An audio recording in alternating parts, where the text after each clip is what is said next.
Today we are looking at a really fascinating spiritual framework. It's excerpts from Rhapsody of Realities by Pastor Chris. Mm-hmm.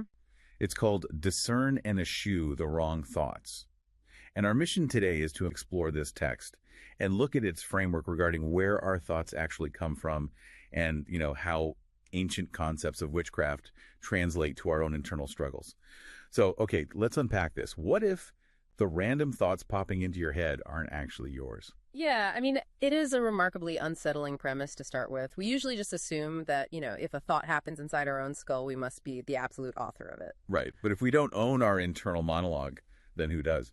The text points to a really surprising culprit here, which is witchcraft, but not the pop culture version with the cauldrons and broomsticks. Exactly. No cauldrons here. So the source actually contrasts two different biblical ideas of witchcraft. Mm-hmm. The first is from 1 Samuel 15:23, which is that classic rebellion and divination we usually picture. Right, the typical Hollywood version. Yeah, but the second one, which is tied to ancient rulers like King Manasseh in 2 Chronicles, is, it's much more subtle.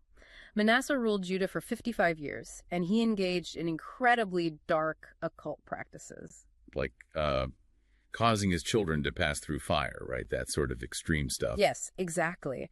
But among all those really extreme acts, what's fascinating here is how the text focuses on a specific Hebrew word used for his actions. It actually translates to whispering spells. Whispering spells. That sounds so, insidious. It is. It describes the practice of using words and thoughts to manipulate spiritual forces. Oh, wow.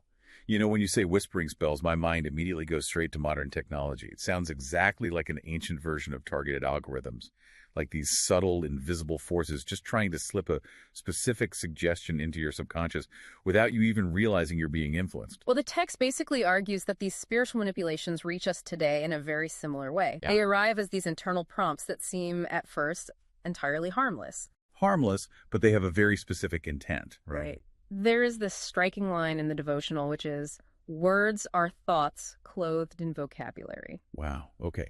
Words are thoughts clothed in vocabulary. Exactly. The idea is that these whispers are communicated with a spiritual intent, but they land in your mind just feeling like a totally normal thought. Furthermore, the text claims thoughts actually come from 3 distinct sources: God, your own mind, or demons.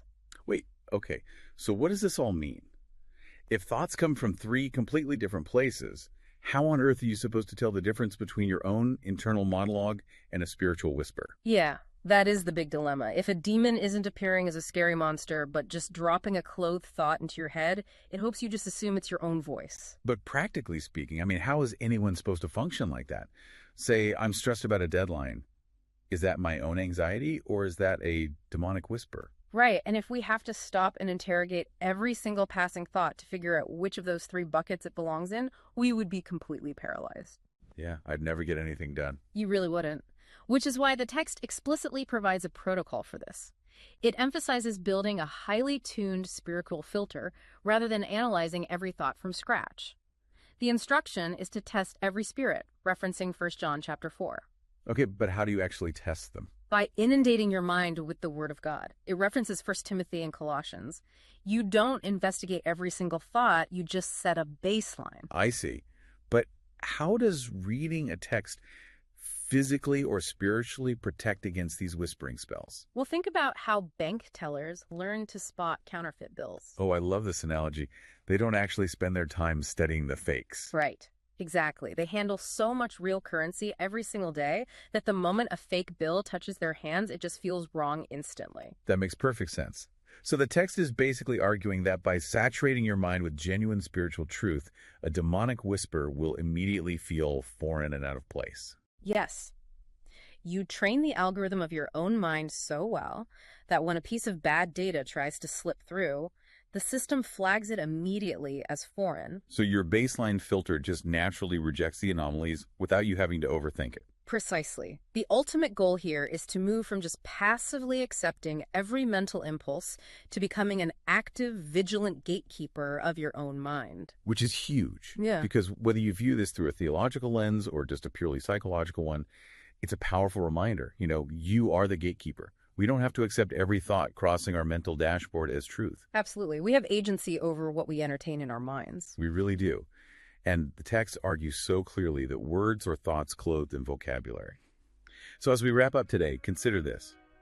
What do the words you blindly consume every day through media, the internet, or even just casual gossip silently clothe and leave behind in your own mind? Because if the random thoughts popping into your head aren't actually yours, well, who exactly is whispering them? We trust you were blessed by this episode.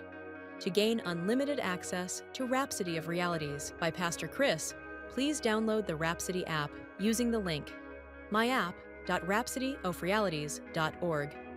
God bless you.